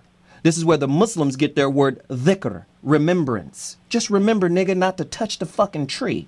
That's what you do. That's your job. You remember to do what the fuck I told you. What did they tell him? Genesis 2:17. In the day in Hebrew is yom. In the day you touch of the fruit, you shall die. Back to Genesis 3. The devil said, they know you ain't gonna die. The devil called God a liar. Absolutely. Now, this is where you don't understand the scripture. All right. It's good to lie in God's case, and it's wrong to tell the truth. Why? Because Adam and Eve wasn't ready for the truth. They were ready for a certain level of truth, but not the truth that you will be as gods, which actually came true in Genesis 3:22. Now the man has become like one of us. Who's talking? God. Now, if he reaches his hand out again, he gonna live forever. Let's kick his ass out so he don't reach out again and touch the truth. Now, he didn't tell him not to eat the tree of life. But the devil told the truth in that whole Genesis chapter 3, starting in Genesis 3:5. Now, the reason why Eve got the more severe punishment is because her name, not Eve, which is English, right? If you go back to Hebrew, if you go back to Arabic, you hear Hawa, right? Hawa means liver, the living being, right? The one who is alive. But her name in Hebrew, some Hebrews even use it today, Jewish people, it was Nekeba. You know what Nekeba meant? Genesis 5:3, you know what it meant? The tribal intelligent leader. Your ass has to be submissive to somebody that ain't smarter than you. I've already said that women have the power to run the world, but where women get in trouble is adopting patriarchal ideas. Yeah. In corporate America, it's about the alpha male because the alpha male built the infrastructure. But if you put femininity in a male-dominated society and dictate that they should act aren't masculine, they will. And when they do, when they get in a relationship, they're going to have a difficult time turning off the inner CEO and testosterone shit that they got to build up in that society. That's all I'm saying. Can I pass? That sounded so Can good, you but it pass the still rock? doesn't work. Pass the rock. That sounded Pass so the good. rock. All right. Okay, here's the issue. Okay. Here's the issue. This is why this does not work for your particular concept. It is because no preacher, I doubt that you've ever heard, would preach from Genesis in that direction. Of course not. Because Genesis was put together with the name Genesis from there to Revelation as a concept of global social control. Servitude, and not for any mental higher level edification. Of course not. At all. So when this is what, and I know we're a little off text here, this is what really confuses me about black Christians. I've never understood this. It's not just black. No. I'm not concerned with anybody else. I'm black, so I don't care what other people do. Yeah, I'm talking about. black. I'm But what talking the Spanish about Christians black, is doing. Yes, I don't care what the white Christians do. I'm talking about black people reading a book that is plagiarized from their original religions. And clearly, this misogynistic dude in here does not like slaves or you. But this is, he doesn't like you. If you look very closely and read this book right, he does not like you. When black people look at the Bible and say, in the beginning, that tells me that they have no concept of the beginning. The beginning, the Bible, give or take 50 years, from Genesis to Revelation, is only 5,500 years. Who here thinks the earth is only 5,500 years old? Well, it's the beginning of this. It's 4,004 years actually. I thought it was 5,500. Okay, no, it's 4,004. Here's my point. I believe in God. I believe there is a creator. I believe in his son. He done showed up too many times and saved my ass, all of them. What I have a problem with is that I believe in Adam, Eve, David, Jonah, Micah, Abraham. I believe in all of these stories. The problem is that all of these stories are in vivid detail on the walls of Egyptian caves that predate Christianity by thousands of years. So for me as a black man to take this book as my playbook when my book was taken away from me, and I know good and hell well that it was. It's been told to me over and over and over again. This nigga scratching? I just don't get it. I don't get how you do it. I don't get how you know that your oppressor gave you this book. You know without question. I can ask you, where did the Bible come from? And who was it given to? It was given to your oppressor, and this is no shock to you. Right. But you will take that book and use it as gospel, knowing how this motherfucker lies. I just don't get it. No, and I get your point. I get Jeff's that's point. an interesting argument. I think what Jeff is saying is, especially for women, how can you be pro-feminist and Christian at the same time? Thank you. Because the book itself suppresses women. This playbook. That argument you made, I've heard it many times. It sounds like it makes sense, but it kind of doesn't. Because let's examine the oppressor's religion. If somebody's You mean the using one you something, follow? Hold on. If somebody's using something and it works well for them, if you use it the same way, then it should work well for you. No. That makes that. Wow, does that not make sense? It doesn't? No. It doesn't? No. My razor works well for me. My son is 6. Don't work too good for him. Cut his whole face off. That's a little That is different. exactly little different. that Little is different. exactly Little the different. same Little thing. different. We off the topic. Because We're we're on a great run. We're in a great lane. Yeah. Your oppressor put that book together. See, and this is the other thing. He put that book together just to enslave us. No, not just to enslave you, to control the earth that you build. Not just you. I'm not talking. Okay, to All right, now who was the oppressor exactly? who was the oppressor? Yeah, who was the oppressor? The Romans. Wait a minute. How does this tie into Well, how this got to do with us? feminism? All right, okay. Okay, You yeah, guys we done can talk went about into this this later. Let's get back to world. feminism. Yeah, All right, we'll anyway. smoke a little weed and discuss this. Yeah, later. we'll get back to interesting conversation. We'll have another show. Absolutely. Y'all don't want the religious thing with me. I would love to have the religious. But go ahead, Tim. Anyway, a lot of women, women have a different emotional constitution, which is obvious. Right. So when it comes to being in a headship position, usually the one who's got to stable emotional demeanor. So in some has ways, a bit of emotions are a liability for leadership in the men family. usually function from the principles of logic, and they look at things one way. And Is women logic better than emotion? It depends on which one you need at the time. In terms of leadership, they're equally as important. They're just functionally different. Right. Emotion is not the best position to lead from. Are men less emotional than women? Overall, they don't display their emotions the same way. They're Just not because led by we their don't emotions. display, does They're that not mean we led don't have? by their emotions. That's not their core Men center. aren't led by their emotions? Not as much as women are. Fuck out of here. Yes, they are. Come on. No, Ladies! no. I gotta go with him. We got ladies here right now. Let the They're ladies not speak on led that. by their emotions the same way. Kibibi. A man will be No, like, let that me- doesn't make sense. And a woman, when you something. argue with a woman, she doesn't stick to the topic. She argues about everything that happened since the time you met her because of the way it feels. Well, didn't And you she's just do looking at that things- with Jeff? You and just they went off topic. complicate So things. you just went out to a different topic. Wow. Bust You his just ass. did it. That Get wasn't- You him. just that- said that no. You wasn't just talking about emotional. That women wasn't argue, emotional. and then they go to a whole different topic. You just did that. I didn't do that. I was on my topic. They did that. I was on my I just did topic. that They shit. did that. That was them. Okay, let me get back on my topic. Behind every successful man is a good woman. Absolutely. Okay? Absolutely. Okay, it's a good woman. So y'all act like now because you have a lot of loose women out there that want because Lot they're of too. Okay, you know what? In this generation has changed because women are more independent. Too independent where they don't need a man. Okay, I can go to my refrigerator and fuck myself if I really want to. Really? Okay, yeah, cucumber, Refrigerator? cucumber, carrot. So now if you hear a bump in the middle of the night, what you gonna throw that cucumber at it? No, if I ain't got no. You got a cucumber take your trash out? No, I got a cucumber. No, I can woman take can my take her own. own trash I can do out. that. That's what I'm You saying. I can do shouldn't. everything. But you shouldn't. But the family That's what I'm died. saying.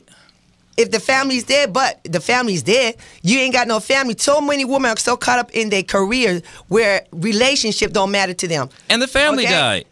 That's Okay? true. That's true. They That's don't. true. They're not worried. if- That's just a fact. The family's dead because y'all are so busy being free. Ain't nobody taking care of the kids.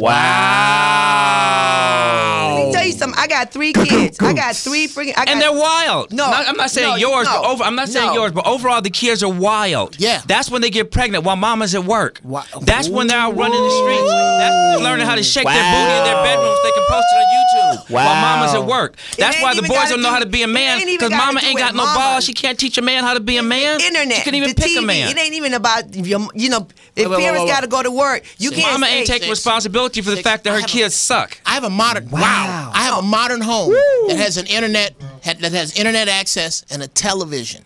But my home is a cave, and I am a caveman, and I run shit a certain way in my house. Okay, but when they leave that house, you can't run them. No, okay? I don't want to. All right. No, I program them to run a certain way when they leave my house. Okay, and I can look agree for with what that they because ran I when did they the get same back. thing with my kids. When I used to tell my girls this, and I'm so proud of my kids because none of them got pregnant until they were in their 20s. But I used to threaten my son. I used to say, if you feel like fucking, put a condom on your dick. Because you're not going to go out here and just have any kind of no bunch of babies. My daughters, you just not going to have babies by no bunch of different men. Sixx. Wait until you are ready. Don't give up your pussy. Keep it like a treasure. Hold on to your pussy like it's a treasure. Okay? Be choosy about the man that you want to lay out with. Because if you get caught up with the wrong man and have kids, then next thing you know, you taking care of that baby by yourself. Did your son have any kids? Did my son? Yes. Oh, you tell us He about had your daughter. 2. Tell us about your son. How My many son, did he have? my son got 2 kids by the same baby mama. Okay. Okay. And when he would turn 20, in his 20, all my kids had their babies in their Okay. 20s. Okay. I wanted them to, to do not because now, like you said, nowadays a lot of young girls now are having sex at 12, 14, 15. Okay. I mean, and it's crazy. But then you want to blame the woman because she's not at home taking care of the kids. Why she has to be the one to take care of the bills? She can't sit there and control what the kids do. All right, she can Miss talk Jimmy. to them. Miss Jimmy, how you feel about that? I disagree with some of that. The thing about it is, like I was saying on the last one, a lot of females make sure, especially if the kids have some kind of talent, if you look at some of the history accounts, they see the money. And they will find some kind of way to devise where the daddy is no longer in the life and where they've turned the kids against the daddies. And even though the daddy's paying child support, she has that much control where even if the courts say that they have visitation rights, she'll find some kind of way to make sure that the daddy is not in the kid's life. See, women are very calculating. They're not going to just speak to a man just to be speaking to him. While the man is still introducing himself, they've already planned the future. If they see what they want in that man, it's already done. I told you. And now all she has to do is work her way and get what she wants.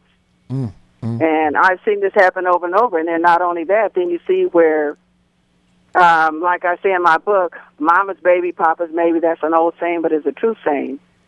Wow. Because a lot of men, that's why I encourage men to get DNAs. I don't care if the baby look like you spit them out. You still need to make sure that that's your child. That's right. She just be fucking dudes that look like you.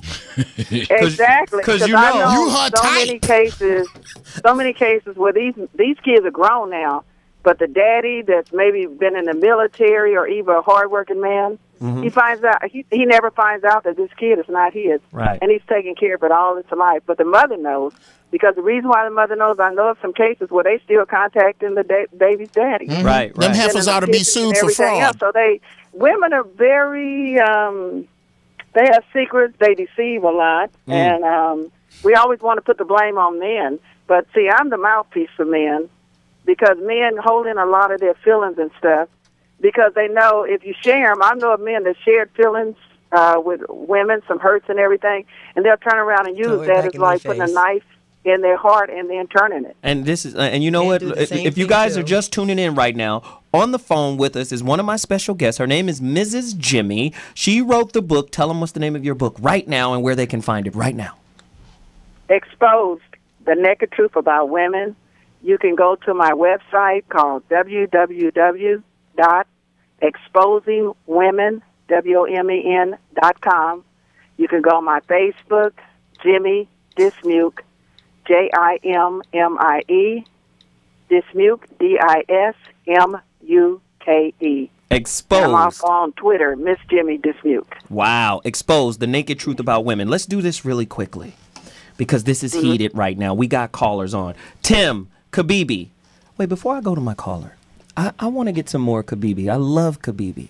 I love her. Kibibi, do you think there is some positive things that can come from feminism, or that has come from feminism and the work that they've done? Talk about it. I think absolutely. I mean, well, first, we haven't covered, the male-female ratios right now are so off. Let's imagine a world where if feminism hadn't come into being, what are we supposed to be doing? Sitting around not working, not fulfilling our because potential? It has done some good things, right? For women. For us. Now, talk about some of those things. When it comes to, we now make not the salary of a man, but we're getting there. We're working on that. 70 cents for every dollar exactly. You guys make, right? We're able to start our own businesses, run our own families if we have to, but no one ever said that that's what we wanted to do. Then Some of these are circumstantial. Okay. Wait. I have an issue with that. Go ahead. If you are very clear that you do not want a family, then you should be really, really careful with your ovaries, I think. There's 16 ways for a woman not to get pregnant. Yeah, okay. If you don't, do you agree? So you're saying that we own that process? That's what you're saying. I'm saying responsibility for that process. I'm saying that you. At the end of the day, yeah. Hold on. Baby factory. Hold on. Okay, you're right about birth control works. Let's both ways, pretend. though. Let's pretend that you're 100% right about that, and I'm 100% wrong. Would you call being a mother the most important job on the earth? Absolutely. Okay, so would you say that Oprah Winfrey, who is arguably the most successful woman in this country, In the world. Shit. took a step back by not having children? Not at all. Then that's where we disagree. Okay, you can't say both. You can't. Okay, if being a mother to one child is the most important thing you can do, then what she is doing here is secondary to that. How is that other than math? Okay, I got to drop one. I'm so tired of women saying, why doesn't a man put a condom on? The number one birth control for men was only two options, a condom or a snip. The number one birth control that a man can use, a woman can clearly see. Why do you keep letting him put the penis in if you see? Because it feel good. I'm not talking about you. I'm talking about women overall. Women like a naked and then dick. they say, I got pregnant. It's like you saw he didn't have a condom on. How did you get pregnant? Well, like you're it's the surprised. Same thing with like a man. That's amazing. It's the same thing with a man. It's the same you got thing. pregnant. No. Okay, then you should have put a condom on You have the vagina that passes babies and it takes 9 months to do it. You got to build that thing. Your breasts blow all up. You get all fat and stretch marked out. You got to go through all that work, and then you get mad and say you got pregnant. Yeah. So this where else does this work in your house? So listen. Where else? So I can come over your house. I come over your house. Okay. Sixx. Jeff. I'm hungry. I'm gonna go real fast with this. Okay. I'm hungry. Do I get to eat every fucking thing in your refrigerator, or are you gonna control what it is I have? Yes or no? You're going to control what I have. Because I'm the one fixing it. Here's a big 200. Yes, you are the owner of it. You are the I'm the one fixing the food. You have a 200-pound box I'm talking about in your house that you will control over your vajayjay, the thing that gives life to the earth. You are trying to tell me. Let me do this. That this one's rougher than that one. Jeff, let me do this. Let me do this. Everybody listen to me. Jeff made a good point. It was loud. It was all over the place, but Jeff made a great point. Oh, they're always all over the place. Kool Mo D said this one time, and it blew my dome when I heard him say this. And then I'm going right to my caller. Kool Mo D said, an unenlightened, unevolved woman gives life irresponsibly. He said an unenlightened, unevolved man goes to war irresponsibly, because men unevolved is just massive aggression. Women unevolved is the opposite. You give life indiscriminately. Giving life or bringing a life to the world is an amazing and serious responsibility. It is a gift. Have you heard Khalil Gibran's work when he said, these aren't your children. They come through you. They don't belong to you. So now there's a spiritual responsibility. Again, morality is not spirituality. Spirituality is consciousness. Consciousness is awareness. Morals are just standards. And what happens with standards that are not fully understood from a spiritual context, they become prisons. I can't function without this belief. And like one of my favorite authors said, Robert Anton Wilson, he said, you need to come to a place to where you understand when your belief system needs to be abbreviated from belief system to BS. You need to come to a place when you understand that your belief system is the thing that's BSing you, that's bringing the bullshit into your life.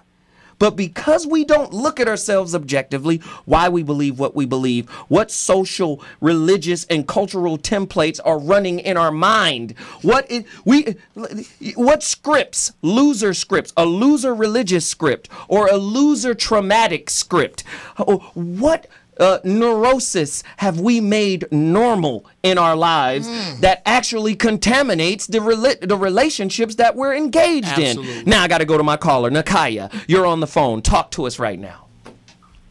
Hi, everybody. Hi. Hey. I've heard so much going on. I agree with a lot of people. But what I wanted to say is that there's a blame game that shouldn't be had. Go deeper. Because everybody is pointing the finger, but if we take it to feminism and children and things, when I look at it in our community, feminism happens to be a necessity. That necessity happens because, yes, we do have children. I'm a single mother myself. I have no choice but to be, if you want to call it, a feminist. I don't consider myself a feminist. I call myself a survivor. Wow. Because in order to take care of my children, I had to do what I had to do, be it get my education, be it get a career. So at that point, I became the head of my household. When I interact with men, then I expect them to be able to meet me at the level that I'm at. One of the problems that we have is that a lot of men aren't stepping up to the plate. They're not putting themselves in those positions. So if you have these odds meetings, then there's going to be a problem. But what I wanted to say about men in general, men are supposed to be leaders. Men are supposed to be providers. If you want to deal with everybody, went back to the traditional sense. So if you have a bunch of women out here with children without fathers, you can't just blame her. Because if you were being a man and wanted to be the head of your household and wanted to uplift your woman, then you wouldn't be out here making children. Thank you. You And would be more responsible about where your seed was dropped. But you know what? And you know what? She's making a great point. But that point can be taken out of context and turned into a blanket license unless we work with specificity. Let's specify. There are some women out there that actively push fathers out. And we have to not overlook that. But see, the problem is you're saying actively push people out, but I'm saying that you have to go before the child was there. Well, you know, if I can step in, a lot of women. Go ahead, Tim. Stay on, Nakaya. A lot of women actively push men out, just as Zoe said. They're mad at the man because he's not with them or because of whatever happened, and they make up their mind, the only way I'm going to get back at you is to separate you from this child. And then after they get through being angry, when the child grows up to be a teenager, a woman cannot discipline a boy past 13 unless he allows her to, because he's stronger than her.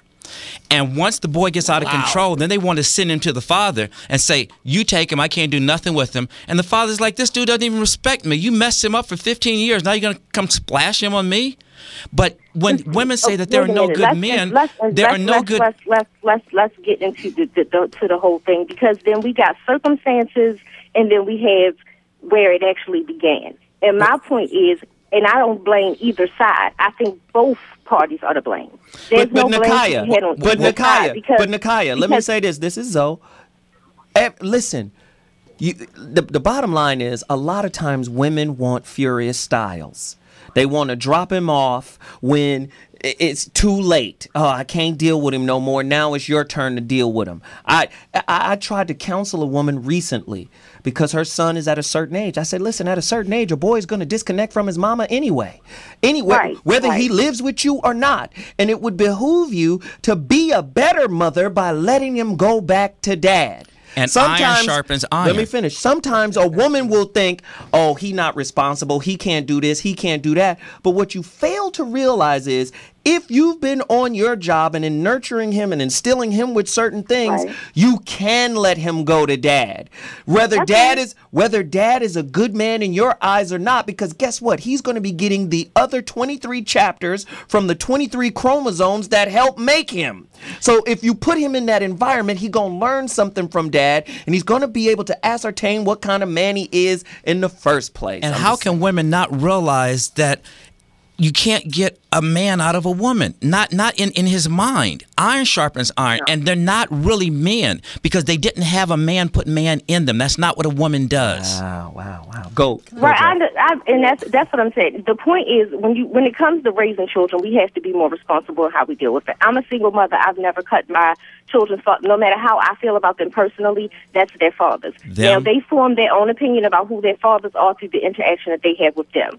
That's how many of them are there? When I decided, okay, I'm going to bring these children into the world, I made that choice to say that these men are going to be in my life for the long haul. She could have 35 baby daddies. If she a good mama, she a good mama. I'm just curious. May I ask a question? But what I was trying to get to the original statement I was trying to make is that we have to be more responsible.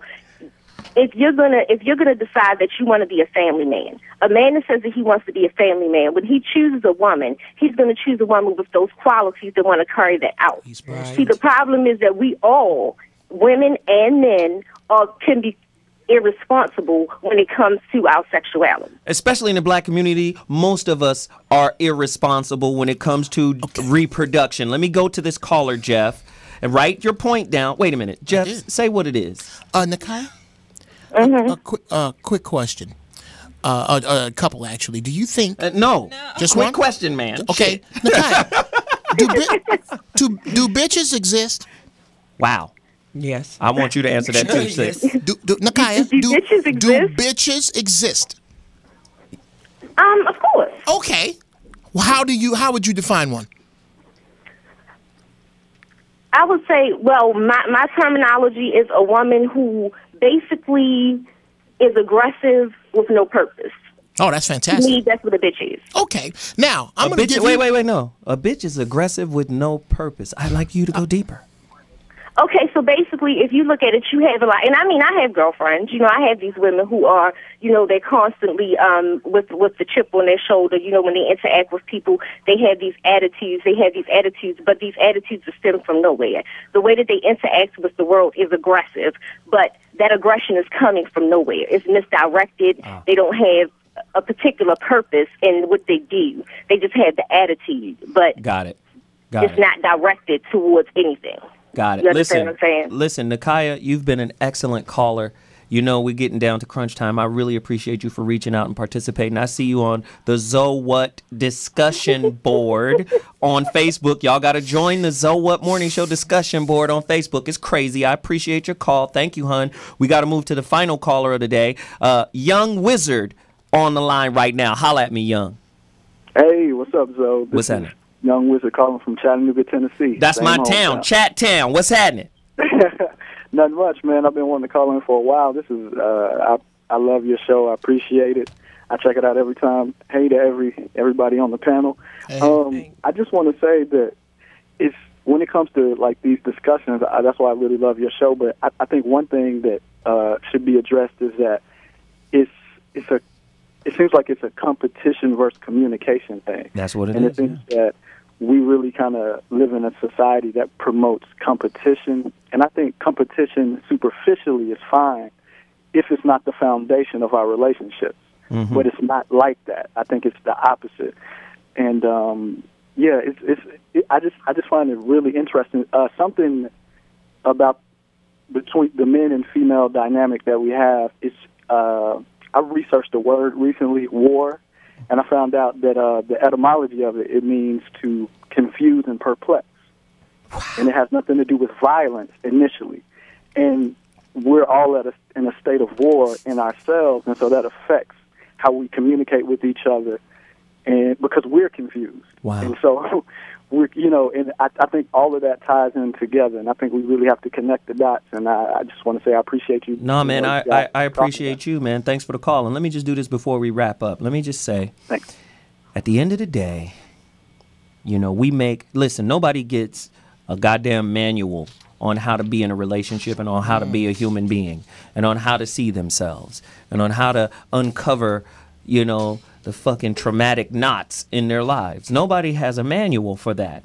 And you just live, and experience teaches you some shit, and then people who have been through experiences, manifest itself as insight in your life, and you try to make the best with what you can. The problem is that unforgiveness has become a way of life.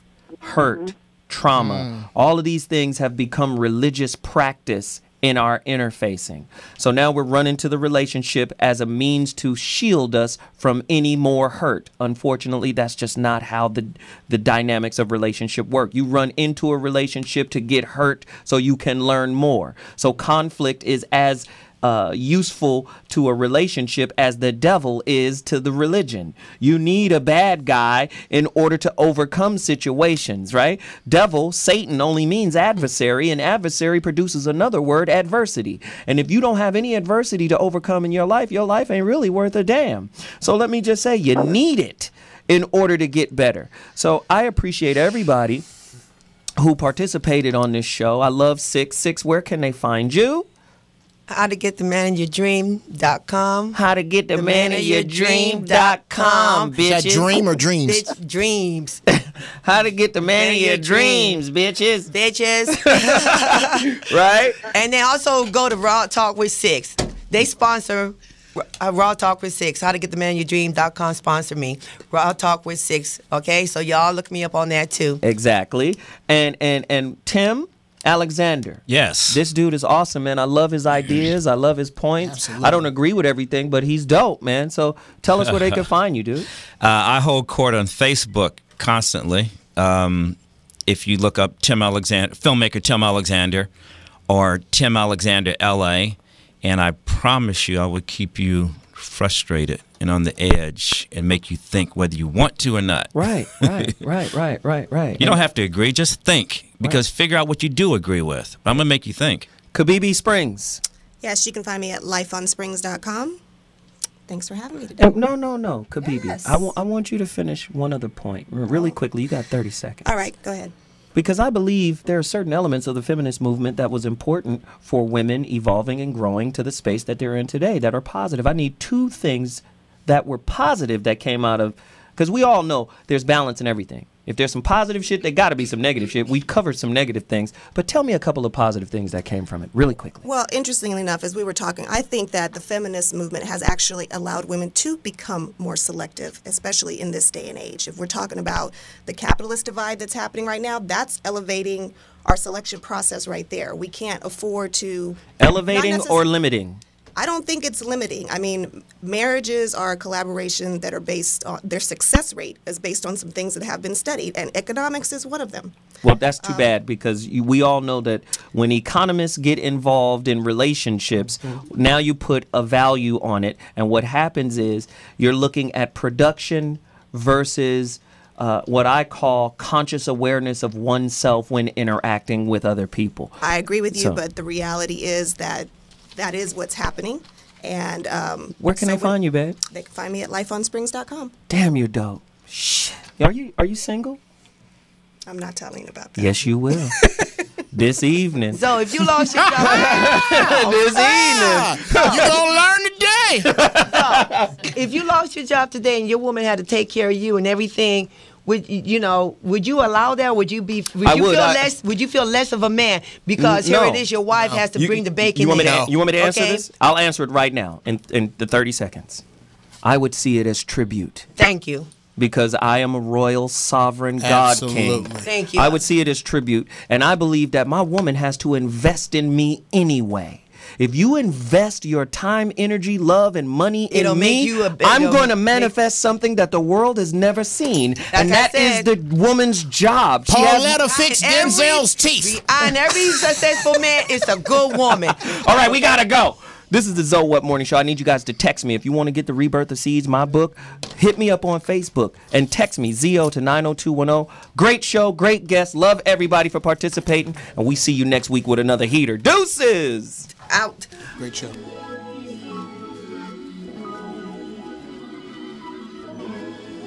Thank you.